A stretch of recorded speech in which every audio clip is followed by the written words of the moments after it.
Hello everyone, मैं हूं advocate Sharmila Singh और आज हम बात करेंगे 498 में पूछे जाने वाले क्रॉस एग्जामिनेशन के बारे में। हस्बैंड वाइफ में जो वाइफ होती है उससे अपोजिट पार्टी के जो वकील साहब होते हैं उनके द्वारा क्या क्या प्रश्न पूछे जाते हैं, लड़की से क्या क्या प्रश्न पूछे जाते हैं, आज हम इस पर बात करेंगे।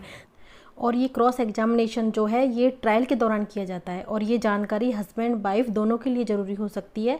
अभी तो हम वाइफ के बारे में बात करें। ये क्रॉस एग्जामिनेशन जो है वो एक तरह से जो केस है उसका बेस होता है, यानी कि जो ये क्रॉस एग्जामिनेशन है इसका केस में काफ़ी इम्पोर्टेंसी होती है और इसका काफ़ी प्रभाव पड़ता है। क्रॉस एग्जामिनेशन में ही एक अच्छे वकील की पहचान होती है। वकील के अंदर कितना क्लेवर है, वो कितनी कैपेसिटी है, वो किस तरह से अपने सामने वाली पार्टी से क्वेश्चन पुट ऑन करता है, वो किस तरह से उसे उलझा लेता है, ये सारी चीज़ें उस टाइम पता लगती हैं कि वो वकील के अंदर कितनी है। एक तरह से एक वकील की पहचान होती है कि वो वकील कितना इंटेलिजेंट है और वो किस तरह से अपने केस को हैंडल कर रहा है। तो अब आगे देखते हैं कि इसमें क्वेश्चन क्या पूछे जाते हैं। इसमें सबसे पहले वो क्वेश्चन पूछे जाते हैं फर्स्ट ऑफ ऑल सेक्शन 161 जो कि पुलिस के द्वारा जो बयान लिए जाते हैं उसमें जो आपने स्टेटमेंट दिया है उससे संबंधित क्वेश्चन पूछे जाते हैं। उनको क्रॉस एग्जामिनेशन किया जाता है उनका।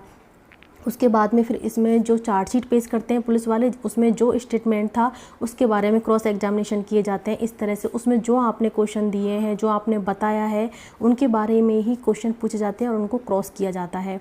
और जैसे कि मान लो आपने उसमें कोई बात कह दी और उस बात को पूरी तरह से खोला जाता है कि ऐसा आपने क्यों किया, कब किया, कैसे किया। और ये जो क्वेश्चन होते हैं ये बहुत ही जल्दी जल्दी पूछे जाते हैं। कई बार तो ऐसा होता है कि जो क्वेश्चन आप सही जवाब देने वाले होते हैं उसका भी आप गलत दे देते हैं। वो इस ट्रिक से वो बहुत जल्दी जल्दी पूछते हैं। तो इसमें आपको करना क्या है कि हर क्वेश्चन को आपको बहुत ध्यान से सुनना है और उसका आराम से आपको जवाब देना है। अगर आपको जवाब नहीं आता है तो आप उसको बिल्कुल स्पष्ट मना कर दीजिए या फिर उसका गलत जवाब ना दें। आप ये करें क्योंकि जो आप देंगे उन सारे जो स्टेटमेंट आपने दे दिया उसको नोट किया जाएगा और उसका प्रभाव आपके केस पर पड़ेगा और आगे जाके वो आपको नुकसान दे सकता है केस के अंदर। क्रॉस एग्जामिनेशन में 161 सीआरपीसी में जो पुलिस वालों के सामने बयान दिए हैं उसका क्रॉस एग्जामिनेशन एक चार्जशीट पेश हुई थी, उसमें उसके जो उससे रिलेटेड जो क्वेश्चन है उनका क्रॉस एग्जामिनेशन। ये तो सभी मामलों में होते हैं क्रॉस एग्जामिनेशन। अभी हम बात कर रहे हैं 498A, उसमें क्या सवाल पूछे जाते हैं। तो ये दो तो करे ही जाते हैं लेकिन इसके अलावा और क्या क्या पूछे जाते हैं ये मैं आपको बताती हूँ। तो इसमें क्या है कि जो ये दोनों हैं 161 और चार्जशीट इनके तो होते ही हैं, इसके अलावा उसमें पूछे जाते हैं जैसे कि पहला क्वेश्चन होता है उनसे कि आपकी शादी कब हुई थी, तो उसकी वो डेट बतानी होती है। आपकी शादी में क्या क्या दिया था, क्या पैसे दिए थे, क्या सामान कैसे दिया था। और यदि वो कहते हैं कि मुझे बहुत महंगा सामान दिया था, कुछ कैश भी दिया था, और यदि वो कैश की कहते हैं तो उसमें ये क्वेश्चन किया जाता है कि क्या आपने ITR जमा कराया था, क्या आपने भरा था क्या।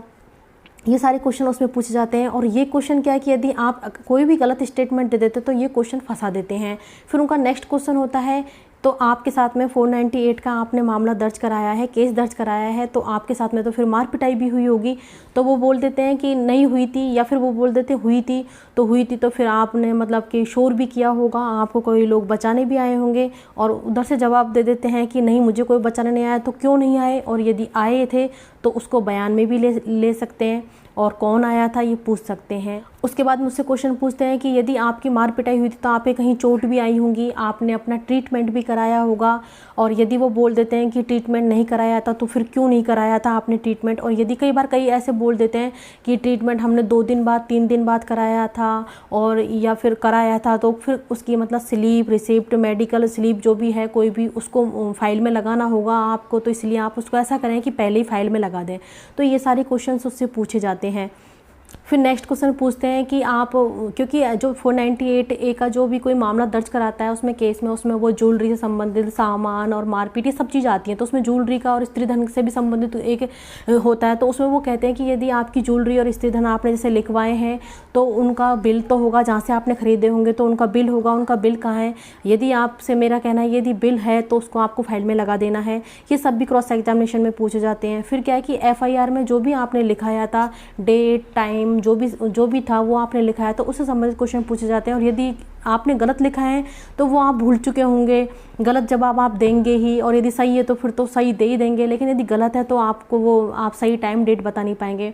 तो मेरा कहना आपसे ये यदि वो गलत हो, आपको 498 का आपने गलत लिखाया है कोई मामला, तो प्लीज़ ऐसा ना करें क्योंकि 2 फैमिली को सवाल होता है। और यदि वास्तव में आपके साथ में 498 का ऑफिस है तो आप ज़रूर इसका उपयोग करें और 498 का यूज़ करें।